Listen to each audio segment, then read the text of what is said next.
Greetings, my name is Lisa. I'm 33 years old and recently went through a divorce. My journey with Andrew, my now ex-husband, began in my first year of college, while he was a sophomore. From the moment we met, I felt he was my soulmate.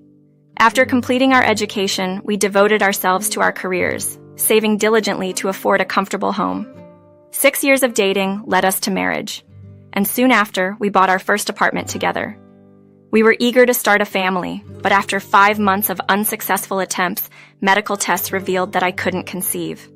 The news shattered me, but Andrew stood by my side, offering unwavering support. His sister-in-law also provided comfort during this challenging time.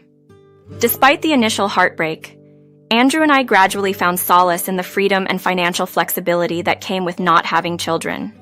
3 years into our marriage, we decided to host the holiday gathering, as my parents were away on a cruise.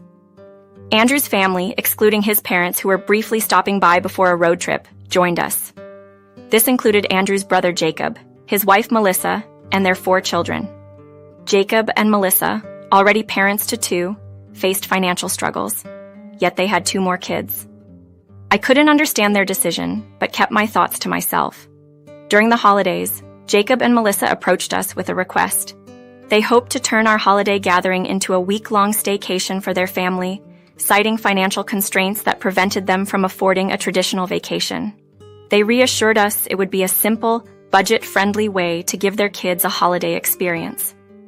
Given our apartment's setup with many fragile items and a lack of childproofing, I was hesitant about the idea, worried about the potential chaos and damage. Navigating through a week with Jacob and Melissa's kids in our home wasn't something I was looking forward to, especially with my extensive collection of unique and valuable items displayed throughout our living space. These items, which I cherished, were now at risk with the influx of energetic children. Reluctantly, I agreed to their stay, emphasizing the importance of accountability for any damages. Jacob promised their children would behave, a promise I hoped he could keep. Our house, filled with collectibles and delicate decor, had no spare storage to safeguard these treasures from the lively atmosphere a family of 6 would undoubtedly bring. The pressure from Melissa and Andrew, combined with Jacob's desperate plea, left me feeling cornered into agreeing. This decision didn't sit well with Andrew. He was visibly upset by my initial reluctance, accusing me of being materialistic and lacking family values. His cold silence following the conversation only added to the tension. When I extended my apology to ease the friction between us, Andrew assured me the holiday season would be joyous. However, the reality was far from it. The children's unruly behavior tested my patience to its limits, with Jacob and Melissa seemingly uninterested in managing their offspring. Their negligence forced me to shoulder the responsibility of supervising their energetic antics, further straining my relationship with Andrew.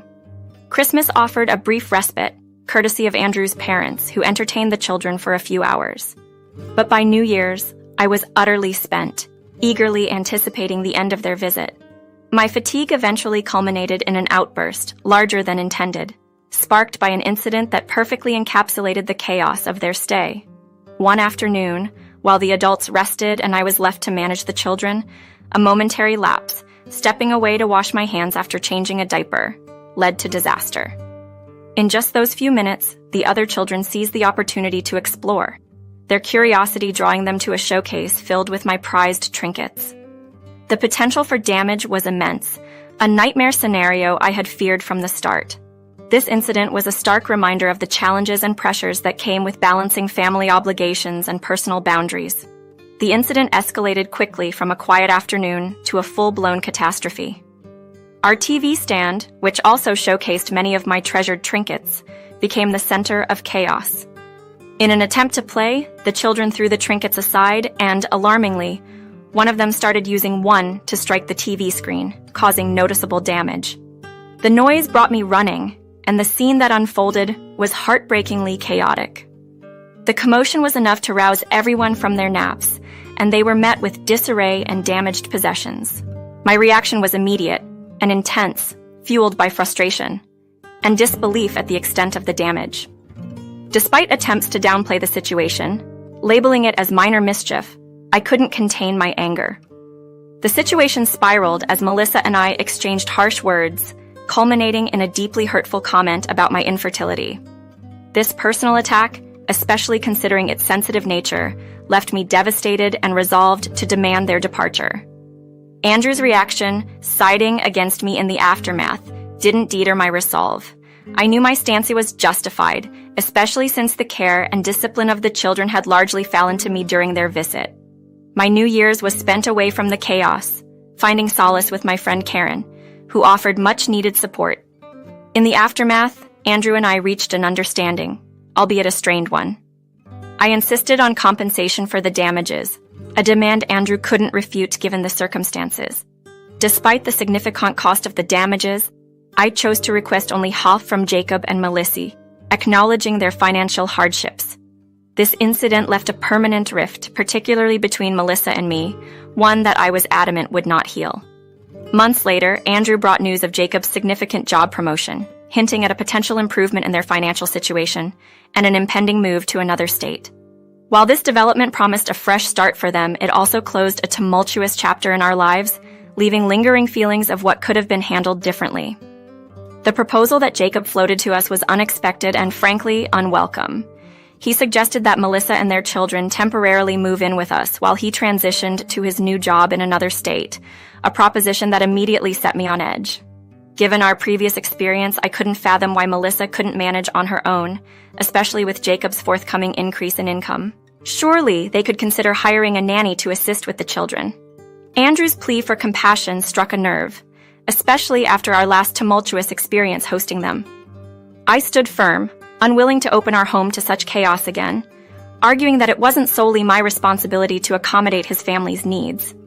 Andrew's accusation of me being heartless felt unfair, particularly in light of Melissa's insensitive remarks about my infertility. His suggestion to revisit the conversation later did little to quell my frustration. Andrew's insistence perplexed me, knowing my stance on the matter, yet he pushed, equating my reluctance to a lack of familial care. Despite my offer to financially support them in finding a nanny, or even assisting them ourselves on weekends, Andrew rejected these alternatives, seemingly fixated on housing them. The ensuing argument was intense and prolonged, with Andrew deploying every tactic from emotional manipulation to outright threats. My resolve, however, remained unshaken. This issue became a significant standoff between us, one I was prepared to firmly hold my ground on. After 2 weeks of relentless discussion and tension, Andrew's demeanor inexplicably shifted. He suddenly adopted a normalcy in his interactions with me, dropping the subject entirely.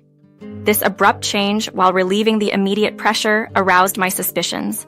The cessation of his requests and the sudden distance he maintained sparked concern over what he might be planning silently. Compelled by a nagging suspicion that Andrew was keeping secrets, I couldn't resist the urge to investigate further once he had fallen asleep. Despite knowing it was an invasion of privacy, my intuition was too strong to ignore. My initial dive into his conversations with Jacob immediately unveiled a thank you message for aiding Melissa and her children, confirming my suspicions of hidden plans. Further exploration revealed discussions with Melissa herself, where Andrew had assured her of a place in our home. Specifically, my room was to be sacrificed as a lesson for my reluctance to assist. This betrayal hit hard. Our rooms were sanctuaries filled with personal treasures, and mine doubled as my office space. The thought of relinquishing my private haven was unthinkable. Despite an initial impulse to confront Andrew on the spot, I realized such an approach would only backfire on me. I decided to strategize calmly, knowing I had a fortnight to act before Melissa's scheduled arrival. The following day marked the start of my plan. I secured a storage unit for the furniture I had single-handedly selected and purchased for our apartment. After moving in, Andrew had expressed a desire to postpone any major purchases, despite our significant savings and the acquisition of our dream apartment.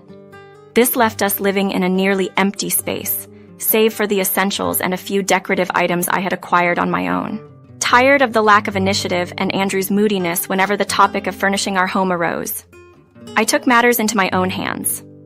From the sofa to the bed frame, from bookshelves to mirrors, I financed the transformation of our living space, with Andrew contributing nothing financially.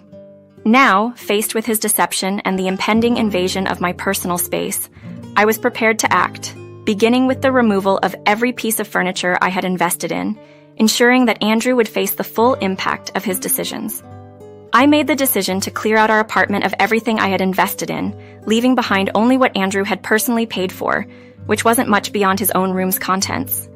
Feeling a mix of betrayal and determination, I reached out to my best friend Karen to discuss the possibility of staying with her for an extended period. The situation with Andrew had escalated. He had unilaterally decided to invite his sister-in-law and her children to live with us, despite my clear objections and their previous visit, which resulted in $5,000 worth of damages. Karen, ever the supportive friend, didn't hesitate to open her home to me, excited at the prospect of extended sleepovers. Her reaction bolstered my resolve to follow through with my plan, removing my belongings and the furniture I had purchased for our apartment and storing them safely away. This wasn't just about reclaiming my possessions. It was a statement of my independence and a step towards distancing myself from a marriage that had disregarded my feelings and well-being. The next 3 weeks were a blur of activity. Quietly, I began the process of moving my items out of the apartment, careful not to alert Andrew. I also initiated the divorce proceedings, a painful but necessary step towards rebuilding my life. My plan was to leave the apartment as bare as possible, a visual representation of the void left by the absence of respect and consideration in our relationship. As D-Day approached, my anxiety peaked, not just over executing my plan, but also about starting anew. The final act was to remove the large pieces of furniture, including our couches and bed frames, ensuring that when Melissa and her children arrived, the home would reflect the stark reality of Andrew's choices. The day arrived, and I took off from work to oversee the final removal of the furniture. As the movers did their job, I couldn't help but reflect on the journey that led to this moment. It was more than just leaving a physical space. It was about setting boundaries and demanding respect. Andrew lost in his decisions and failed to see the consequences until it was too late. As the movers carried away the last of my contributions to our shared life, I stepped into a future that was uncertain but finally my own. As I settled into my car, ready to head to Karen's place with my belongings, my phone rang.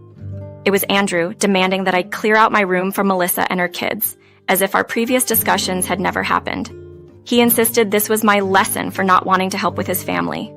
Little did he know, I was already stepping ahead, having removed not just my personal items but everything I had contributed to our home. My response mirrored his own words, marking a definitive end to our shared life. Leaving Andrew, the divorce papers on the kitchen island felt like the final act of a play that had been long in the making.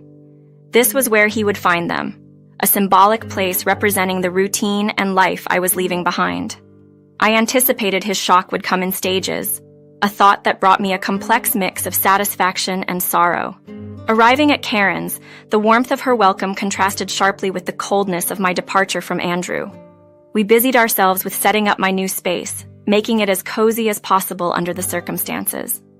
Despite our efforts to keep the mood light and focus on the future, my mind kept wandering back to Andrew, wondering when he would discover the full extent of my actions.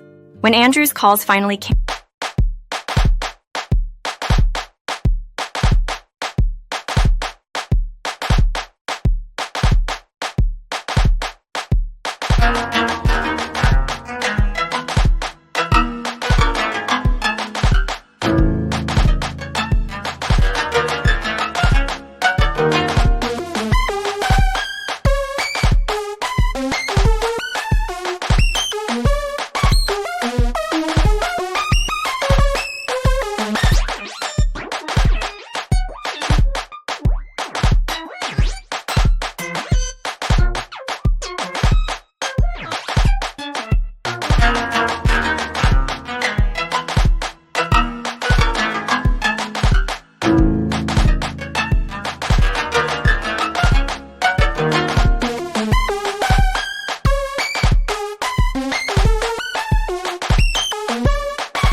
I resisted at first, prolonging his moment of realization. But curiosity and a need to confront the situation head-on led me to answer. His reaction to the empty house was predictable, yet it underscored the finality of my decision. I had taken everything that was mine, leaving him to face the consequences of his choices. This was not just about physical possessions, but about reclaiming my autonomy and setting a boundary he could not ignore. The path forward would be challenging, but with Karen's support and a newfound resolve, I was ready to start anew. In the aftermath of Andrew's decision to host Melissa and her kids despite my clear opposition, I found myself explaining the logic behind taking everything I had paid for from our shared home. My contributions had filled our space, and after Andrew neglected his promise to contribute, I felt justified in reclaiming what was mine. His plea, questioning what Melissa and the children would do, fell on deaf ears. My stance was clear. His actions had disrespected my boundaries, and I had warned him against inviting them over due to past damages they had caused. Andrew labeled me as cruel, yet it was he who had crossed the line, ignoring both my feelings and the chaos his sister-in-law and her children had previously brought into our lives. My offer to compromise, suggesting he could have stayed with them instead, was ignored, leading me to take decisive action. Amidst his attempts to downplay the situation, I remained firm, reminding him that everything I took was bought with my money and that the divorce papers awaited his signature. Following our conversation, Andrew's persistent calls became mere background noise as I chose to focus on the peace and support found in Karen's company. The weight of the situation lifted off my shoulders, leaving me confident in the face of potential legal battles, thanks to our prenuptial agreement and the clear ownership of the items I had removed. Melissa's frantic messages later revealed the immediate impact of my actions. They were forced to return to her home, a move that apparently disrupted their plans and upset the children. Andrew's situation, now relegated to sleeping on Melissa's couch due to the absence of a bed at our former home, was an ironic twist that Melissa believed.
believed I should regret.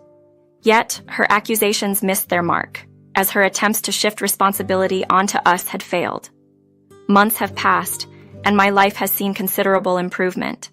Living with Karen has been a wonderful experience, so much so that we're considering making our arrangement permanent. Through it all, I've learned the value of standing firm in one's decisions, and the peace that comes with removing oneself from toxic situations. Looking back, I see this chapter as a closed book, one that ended with me finding a happier, more fulfilling path.